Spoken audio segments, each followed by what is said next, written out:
Hi, I'm Rebecca. This is the Creabea Knitting podcast, and today we're doing 5 questions with a knitwear designer.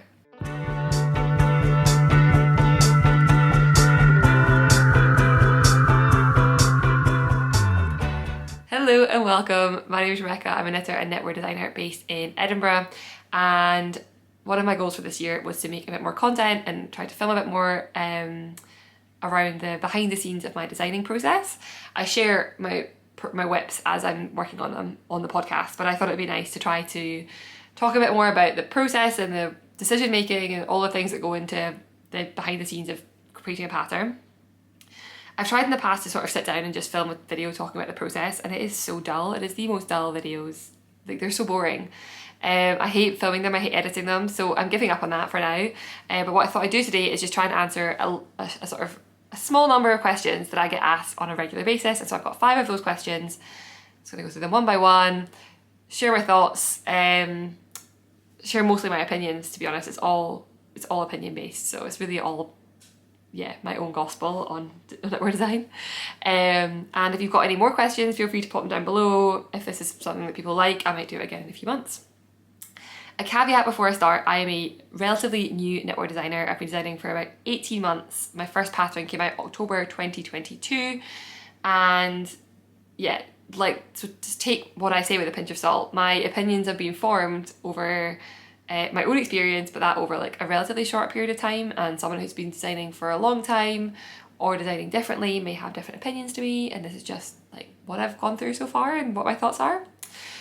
Secondly, I don't have a background in design or any like artistic field. I work in product for a sustainable tech organisation, and my educational background is in law. I've got an undergrad in Scottish law and a master's degree in European law, so really nothing like particularly design heavy or creative heavy in my academic background.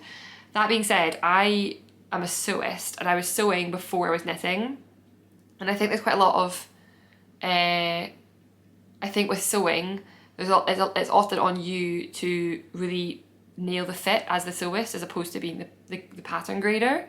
So I think I'm very comfortable understanding how things fit, how to manipulate fabric, how to add and remove ease more easily than if I was always just a knitter. And I think that's probably valuable context and maybe why I picked up pattern writing quite quickly and grading quite quickly, is I think that experience made me better at that. Because you tend to try things, you tend to sew up a couple of mocks before you get to the final thing in sewing, and you have to understand, okay, there's too much fabric here, how do I get rid of it? What do I do? Do I do a dart? Do I do a what? So I think that part of my brain was already like warmed up, basically.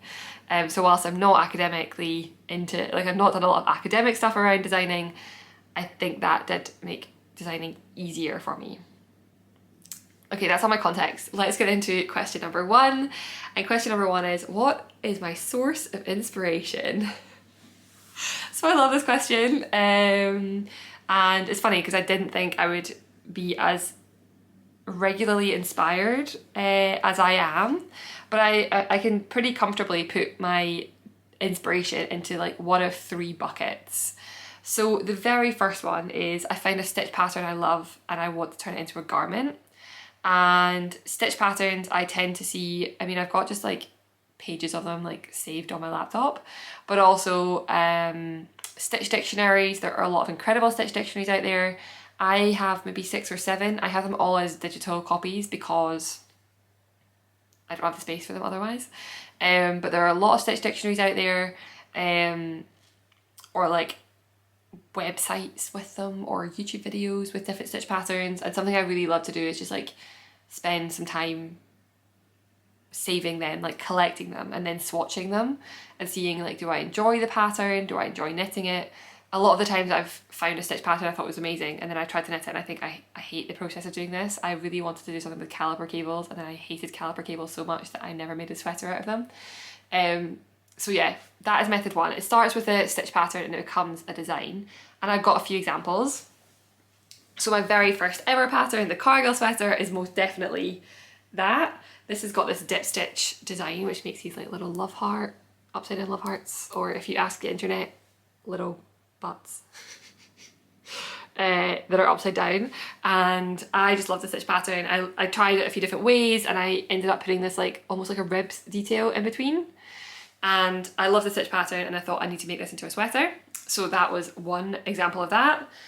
The second example of that is my alder sweater, which is also a raglan. It is almost like the construction of these two are very, very similar.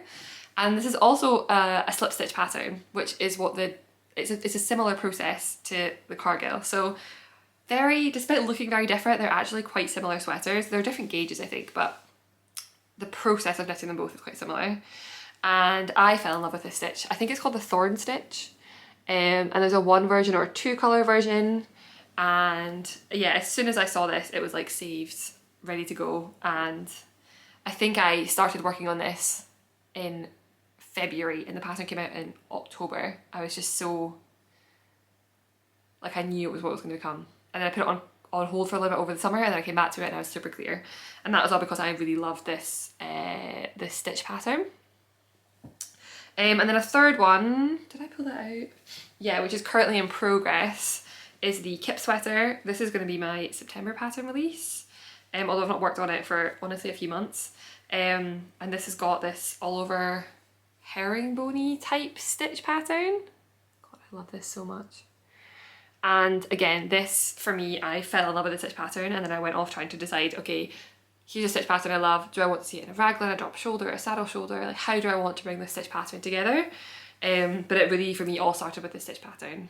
Oh, I want to get working on this again. It's so cute. Anyway, so that is option 1, is stitch pattern first, and then how do I turn it into a design? The second is purely design first, and that is when I have seen the finished item in my head and I have to recreate it. And the finished item could be something I've seen in a store, on a person, on a TV show, on Pinterest, lots of different options for that one. And the perfect example of this is my Lanark sweater, which is kind of hard to see. It is a drop shoulder Oliver half fisherman's rib zip up sweater, and yeah, I just absolutely, like, I really wanted this to exist. Maybe I'll put a picture of this one instead because I'm not showing it off very well. I've seen it a lot in menswear. I think, like, this is not an uncommon ready to wear piece, and I hadn't come across a pattern for it, and I wanted to make the pattern. So in my head, I knew I wanted drop shoulder oversized rib. I went and found a half fisherman's rib. Like, half fisherman's rib wasn't what I originally had in mind, but I knew I wanted ribbed drop shoulder zip, and then went off to find the stitch pattern to, like, see how I could recreate that look.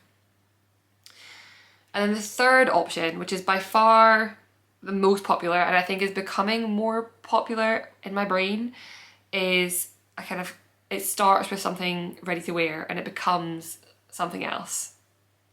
The perfect example of this is my recently released Rue sweater. And I had seen a ready to wear colourwork sweater that was one colour in the bottom and a different colour one on the top and a different colour on the bottom. And so I really wanted to work on a colourwork motif that had, like, that colour change.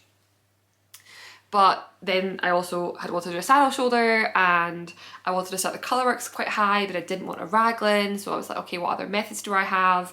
And I'd been researching contiguous construction, so I thought, oh, this could be a pattern to try contiguous construction with. And then I went off designing some motifs. Originally, I had a lot of different motifs in this. This very much changed from where it originally was.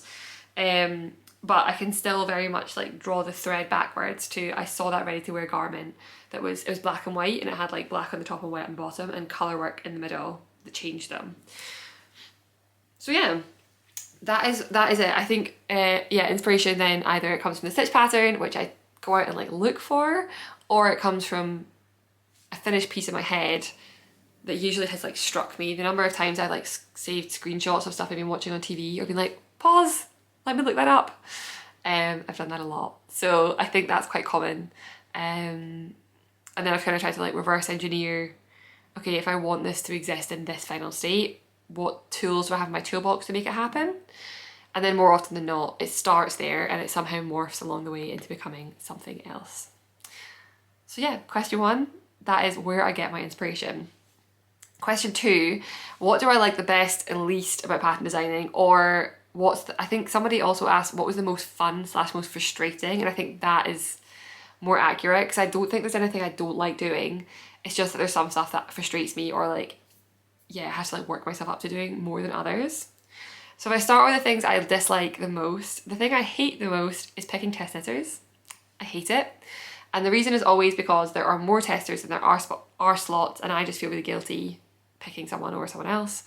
There are always, some of it's always pretty straightforward. So if there's someone who's done a lot of testing from before, or has like sample knit for me before, or anyone that comes to my knit night, or anyone that I know in person, if they ever apply to test knit, like they immediately get it because I know them and I have a relationship with them, and I think they'll be comfortable giving me feedback, and I can rely on them to finish their test knit. Someone who comes to knit night every single Monday is not going to ghost me. I mean, they haven't yet. So, you know, if I'm seeing them weekly, they will come up to me like, actually, this part I find kind of tricky, and they'll feel completely honest telling me it to my face. So like that's an easy one. Sometimes there are people who like I really admire their yarn choices, or their aesthetic, or the way they knit, or the way they style their knits. And so those people, I'm thinking the most obvious one to me is Cece from Stitch Witch. She's done a couple of test knits for me, and her pictures and her styling is stunning. And so if she ever applies for a test knit, I mean, now she's done it a few times, she's done a beautiful job, but she's one of those people that I think, gosh, she takes amazing pictures, and the garments always look so good. Like I'd love to have her test knit for me, because I'd love to see what she does with this pattern. Sometimes you'll have modifications that I think are really interesting. With the Rue sweater, Vinicia from the Woolly Worker asked if she could test knit like a plain version without colour work, and I thought that's amazing, of course. But there are always just some slots that there are 100 people for that size, and I have 3 slots, and like how do I pick them? And I don't have an answer. Sam, my partner, is a software developer, and so he has written me some code that will count the number of times people have applied to test knits and the number of times they've been successful, so that I can make sure I'm picking people who've applied more often. But still, like every single time there's still decisions to be made, and I just don't like it, because I know, yeah, I just know not everyone's going to get to test it, and that always is a bit sad. The second, what else do I not love? I don't love keeping up with pattern edits. That is, once the test knit goes up, anytime something's flagged, resolving the issue. And that again is because I feel really guilty. I was thinking about this because I made some notes on these questions beforehand, so I had some like structured thoughts. And with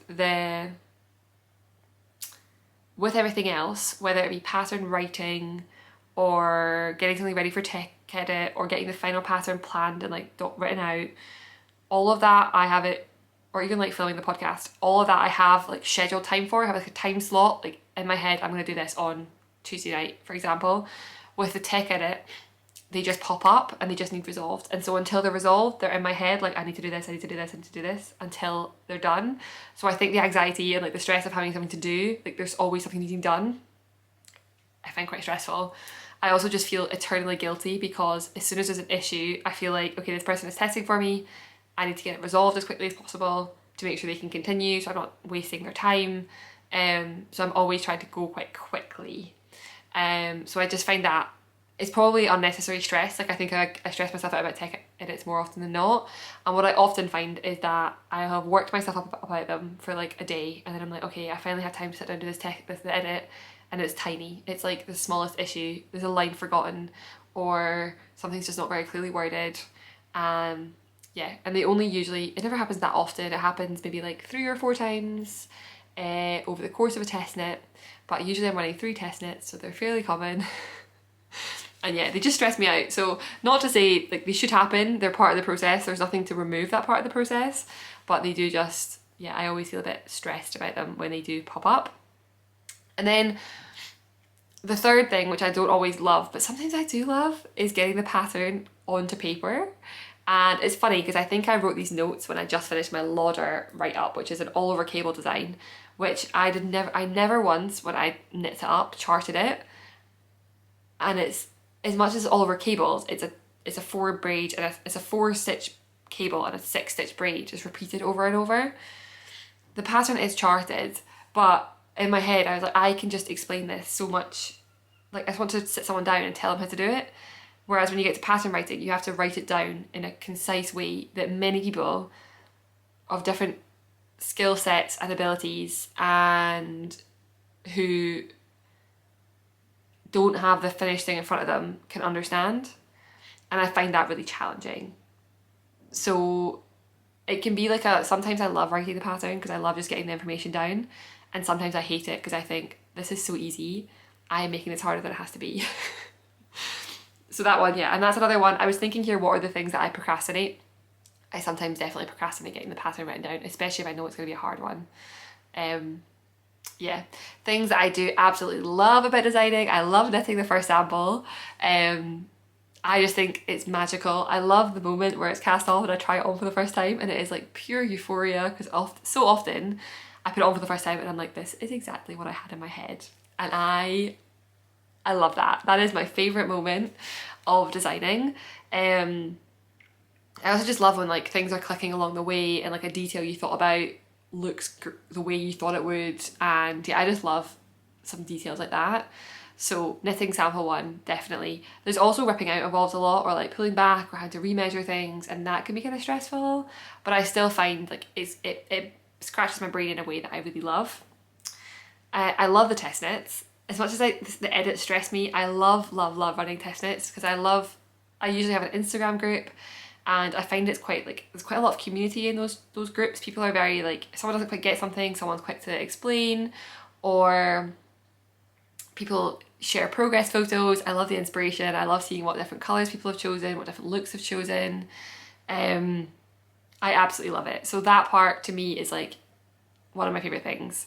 And what I really love is quite often now I see test knitters who I don't think knew each other before they test knit will like comment on each other's posts and be like, oh, I love this, and I'm like, oh, that's so cute, like they know each other because of the test knit. So I like the kind of community aspect of running those, even if the edit aspect is quite stressful.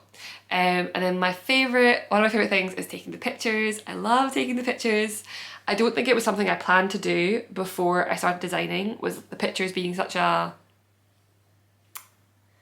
what the word is, like ceremonial element of the pattern release. That sounds silly, but it really is what it is. It's usually a week before the pattern comes out, and especially when you do them with Jasmine, it is fun, people are in a good mood, everyone is excited, and then I get to like refresh my inbox for like 3 days afterwards, and then the pictures come and the pictures always look amazing, and then I get to post them, and oh, I love the pictures.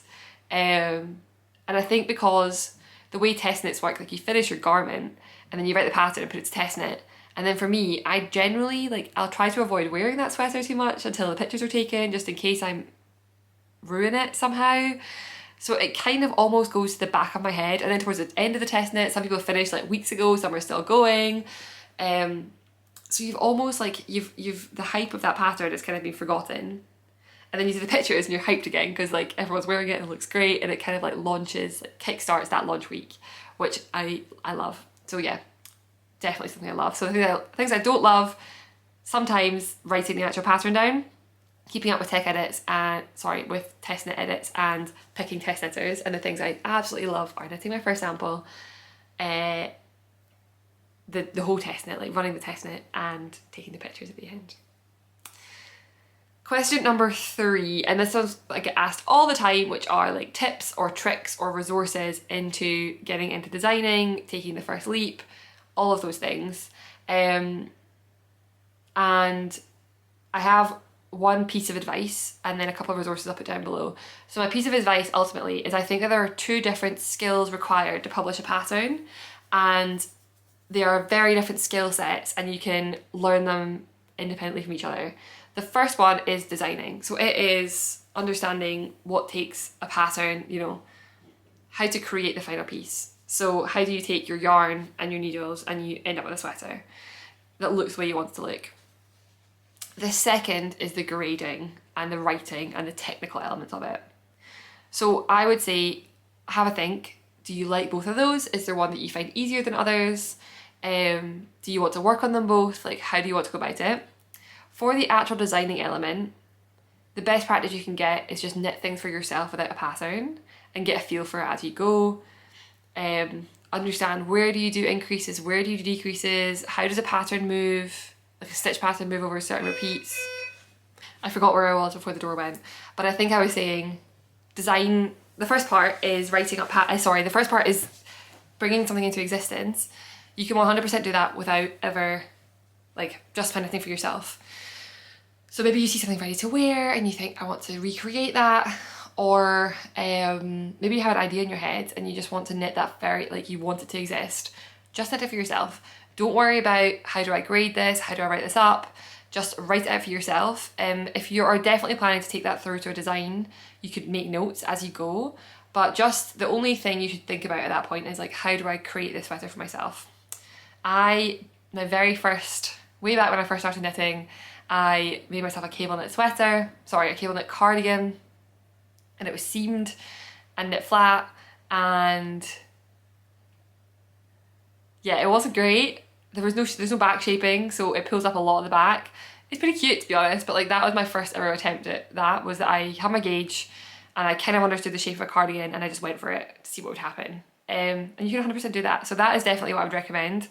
If you don't want to do the whole shebang of, you want to work that muscle of designing, but you don't want to have to work everything through to like a full sweater, you don't have the time to do all of that, you can do it more briefly. You can gauge swatch, measure your gauge, and then you can write out your construction of the pattern. Think about, if you're doing a raglan, what is the raglan increase going to look like? What are your sleeve decreases going to look like? What's your collar going to look like? Are you going to have shaping? And you can write that out as you go. And I think that like you can definitely just keep practicing that skill over and over again with, here is my idea, how do I get that idea into existence? I think the best way is just to knit it, but you can also, like, there are shortcuts and ways to practice doing that. The second side then is grading. There are graders out there. So I don't grade all my patterns. I work with a grader. Every once in a while I decide to grade them myself because I want to make sure the muscle still works. But it takes a lot of time, which I don't often have, and my grader is a professional who is great at making sure things fit the way they're meant to, so I think it's fantastic to work with one. But I understand if you're new, that's obviously, like, you pay a grader by the hour, so you might not want to invest the time in it before you started selling patterns. But as a reassurance, if you're desperate to get into designing, and the grading is something you cannot wrap your head around, you could do it with it. You could work with a grader. So like, keep that in mind. I think a really good way to practice this is to look at a pattern that you already own. Note down everything from your sizes, note down the finished sizes, and then make a stab at grading it yourself. And it's almost like working an exam paper where you know the answers. So if you think about, if you have your size. Okay, so I'm wearing my stick season sweater without the texture, but this is my stick season pattern.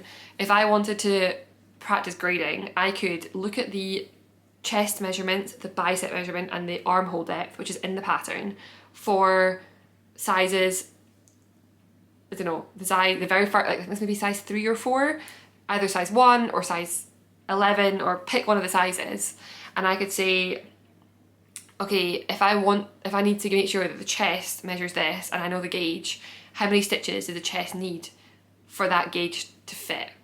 And let's look at that. And then for the bicep, like, how many stitches you're going to pick up to make it work.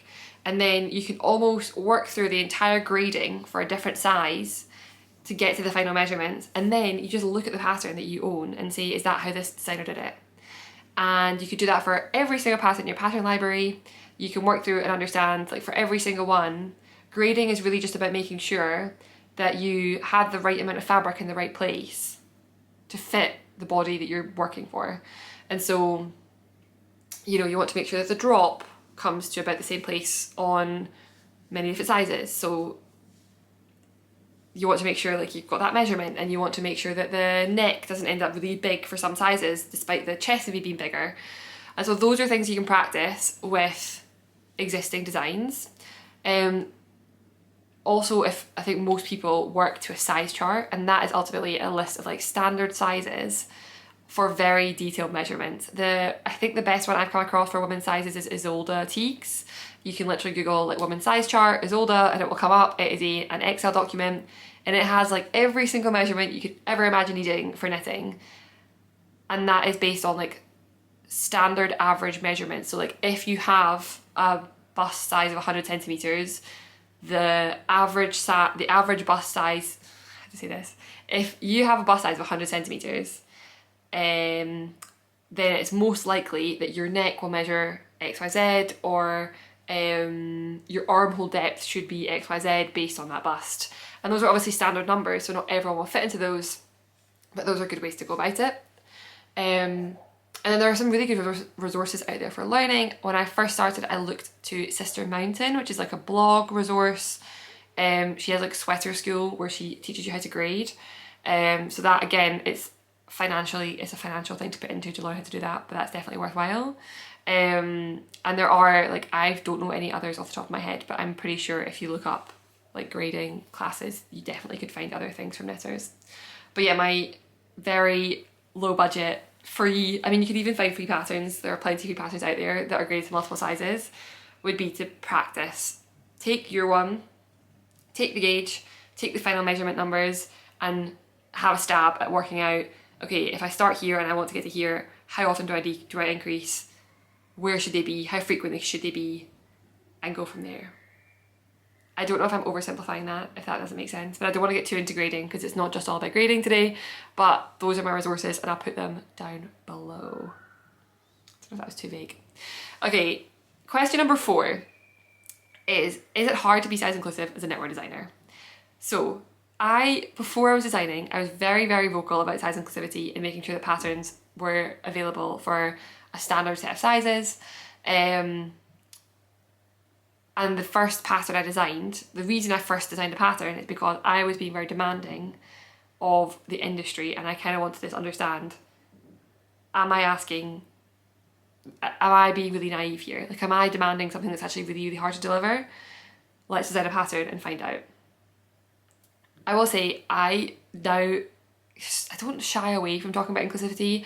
I don't talk about it as much on the podcast as I used to. The first reason is that I pretty much only knit my own designs now, and all my designs are size inclusive. So in the past, where I was debating, pattern A or B, well, B has more sizes, so I'll pick B. That's not something I really have anymore because everything I'm knitting is size inclusive. But I can guarantee that if I mention size inclusivity on a podcast, I will get a comment, at least one, of somebody telling me why it's not important or why they don't care about it. I care about it. So I'm going to talk about it. I don't need anyone to leave me a comment down below convincing me of why size inclusivity is not relevant, because I have my opinion on it and to me it is. So that's my precursor. Yeah, and I often just shy away from talking about it because I just know I'm going to get the comments, and it's just a hassle to deal with, which probably shouldn't stop me from doing it, but it does. So is it hard to be size inclusive as a knitwear designer? No, it is not. But I have a couple of caveats to that. I think if you are a designer and you're grading to multiple sizes, it should be absolutely expected that you can grade to a full expected size chart. Now, when I say a full size chart, I think what's generally accepted is the Craft Yarn Council sizes, which I think goes up to 160 centimeters. And the goal is that whatever the pattern ease is, should cover 160 centimeters. So if you're designing a pattern and it has 10 centimeters or 4 inches of positive ease, then the largest size should be 160 centimeters plus that ease, so that they can have that person knitting it has the ease recommended in the pattern. That is that's size inclusive, I think, as we're currently talking about it. If you're already grading to 4 or 5 sizes, I think just not grading to that is just a bit lazy. I don't see why you're doing it. I don't think it's particularly necessary. If you understand the ins and outs of making something to fit different sizes, you definitely can do it. The resources are out there, the size charts exist for those sizes. I have only worked with 2 tech editors, but both of them have been perfectly willing and able to edit the pattern to make sure that those numbers make sense for those sizes. And so I don't think that if someone is already grading a pattern, there's any reason for them not to be grading it to there. The second element is test knitters, and it is definitely harder to find test knitters for larger sizes. Now, that is a more nuanced topic because if you're knitting a larger garment, you need more yarn and you're knitting more, so it takes more time. And so there's also a degree to which test knits are not inclusive of those sizes because they take more time and they're not filling the spaces. So if you have, you know, if a size 1 only uses 1,000 meters, but a size 10 uses 2,000 meters, and both of those knitters have got 8 weeks to finish a pattern, of course, a person knitting size 1 is more likely to think I can do that because they only have 1,000 meters to knit up, whereas someone knitting a size 10 has twice as much yarn, twice as much knitting to do. It's also more expensive, and maybe they don't want to put their resources into test knitting in the same way. So I think there are other things to consider, but I do think as a general rule it is harder to find testers of larger sizes. I've definitely, I have got a goal to get my test knits up to 12 weeks from September, and so I'm hoping that will also mean that I will get more applicants for those larger sizes. I'm hoping, but I can't say if that's true or not. If I think about the Lauder, which is my cable knit extravaganza, cardigan, sweater and vest, I think there were 850 applicants for that test knit, and I think there were 3 for the largest size.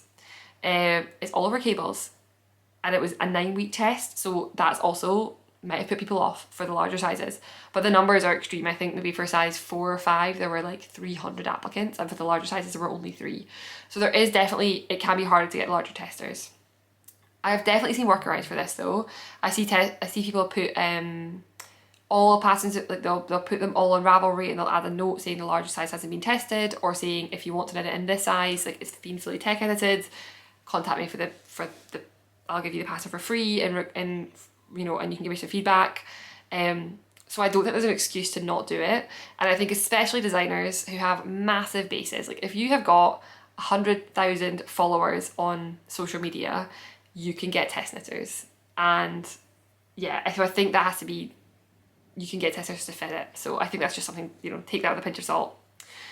I think I definitely have softened a little bit on some issues around inclusivity, and I don't know if softened is the right thing, but I do think there are a lot of designers who are doing a lot of work to do, they're almost perfect, and I think they're getting a lot of hate. And I think there are some designers who are still only designing for skinny bodies and no one's batting an eye.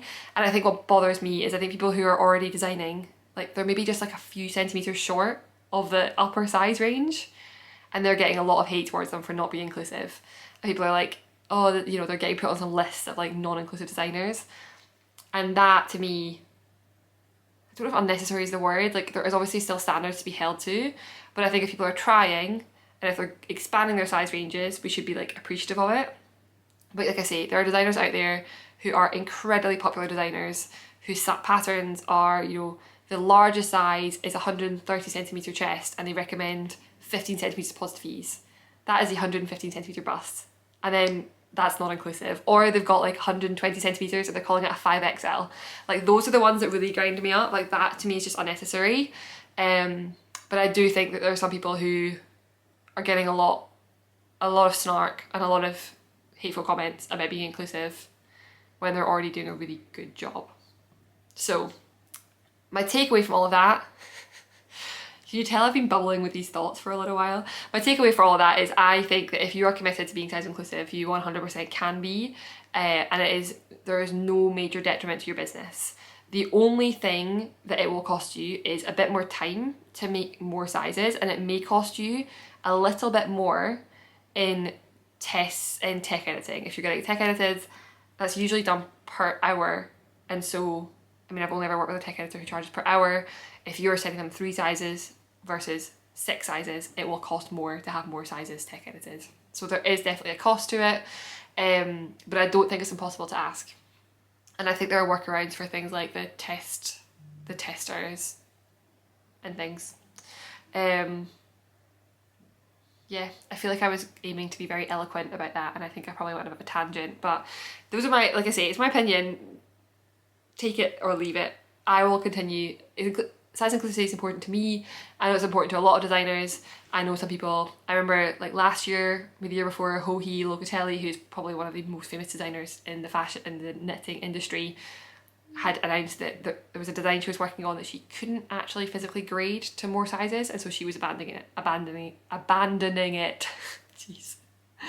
And I think that is a sign that is it, basically it. Like if you're committed to inclusivity, you definitely can be. And it will, you know, it's a choice you make. And if you care about inclusivity, then you can make the decision by supporting designers who are of the same opinion as you are. Thank you for coming to my TED Talk. Okay, my last question is definitely the one I get the most, which is, am I going to quit my job and become a full-time knitwear designer? If you're new here, I work a full-time job. I work in product for a sustainability startup, and I love my job, and I love working in sustainability, and I love working in product. Product managers or like people in product are responsible for like the existing, what it currently is, and also all like the future plannings. So it's quite a strategic role, and you talk to a lot of stakeholders, and I love my job. I think it's very well suited to my skill set, and I think I'm good at it. That being said, I have a pretty busy life. I design a lot of patterns, and that means that a lot of my evenings and weekends are taken up pattern designing, and it means that there's not always a lot of free time. I think I filmed a video of week in the life of a knitwear designer, and I think I came out at being about 36 hours in the week I filmed of time on designing work. So it's a lot of time on top of my regular 9 to 5. So I can definitely see the appeal to only having one of those two things. But the reason I will not be quitting my job, well, there are a couple. The first one is I love my job. I am, I think, at a stage where I'm relatively senior in my role, but there's definitely still room for growth. And if I was to stop and not do that, I don't know if I could come back in at the same level of seniority. And I'd like to get a little bit up the career ladder and get a bit more experience under my belt in the field that I'm working in. The second is I have relatively flexible, like I work from home, so I usually go to the office once a week. The days I work from home, I can, you know, if my meetings don't start till 9 AM, I can be at my desk from 8, I can be doing some pattern writing, I can be responding to emails. When it's 5 o'clock, I'm done. So I again can sit for 30-40 minutes at the end of the workday and do a bit of admin, but there would otherwise be commuting time. So that works very well. And then also it's just flexible in that today is a Friday, I am filming during my lunch break. That's something I completely do because it's fine. And you know, if I'm filming a regular podcast and maybe it takes an hour and 10 minutes, I can just work 10 minutes later or start 10 minutes earlier. Like that's really flexible, and so that works really well for me. And the flexibility of my job means I can fit in all the pattern writing. I also don't have kids or anyone that's dependent on me. We are dinks, double income, no kids, which means that we're basically just like we just do the things we like to do and don't have to worry about anything else really. So that means that I have a lot of, you know, all my time outside of working is for me, and I can commit as much of that as I like to knitting and to pattern designing. And then the third thing, I guess, is that I don't know what more I could get out of designing right now if I was to put more time into it. I think that the reward for it would not outweigh the risk or the what I was giving up. I already, right now, I think I'm releasing like 10 patterns a year, which is quite a lot. I think I still need, right now I basically have like 2 months off. I had January with no pattern releases, and I think I'll have August with no pattern releases. That's quite nice. I think even if I was doing it full time, it's nice to have, you know, take the pedal off the gas for a little bit and like slow down a little bit in those months. I don't think I would do any teaching. I don't know what I would teach. So like, I know a lot of designers do a lot of traveling and teaching, but like, I'm not sure if that's something I could do or what I would teach. So that's not really something on my radar. And I don't think I could release any more patterns. I could potentially make some more content, but that's not also the part that like, I like filming videos, but I like filming them on my terms. And I think if they started feeling like part of a job or a requirement, it would feel less enjoyable. So I don't know what going full time would get me, if that makes sense. So ultimately, my plan is keep going whilst I can. And I don't know, maybe we decide to have kids or travel the world or live on our boat full time. Like there are lots of things that could happen that mean my life changes, and working full time and designing full time are no longer an option. And I think if that was to happen, I'd have to make some decisions. But right now, I'm pretty fortunate that I don't have to do that, and I can just coast along and do them both. And you know, like I say, I've only been designing for 18 months. I think the sort of rule of thumb is to do your side hustle for 3 years before deciding if it is valuable. And I guess that gives me another 18 months to see how I'm feeling and see if I'm enjoying it still and if I get enough out of it, and evaluate how I'm feeling about my job. But I mean, there are definitely days where I'm sitting in work meetings all day and I think if I just quit, I could be knitting right now. But I think we all have those dreams, right? Like I think if I was knitting full time, there would be something else. Oh, you know, I could just be, I don't know, well, that always happens, so that's part of it. I think for now, stick with it, keep trying to be better, keep trying to make my patterns better, keep trying to channel my creativity into the right places, and I think I'm able to do all of that and to still make improvements and striving for like growth without, I can have it all. Right now I can have my cake and eat it, and if that changes then I'll have to pick, but for right now I'll have them both. So those are my 5 questions. I'm not sure if this is remotely enjoyable. It's a new thing I'm dabbling into. My last dabble was into vlogs. Today I'm dabbling into a Q&A type question thing. So yeah, let me know if you enjoy it.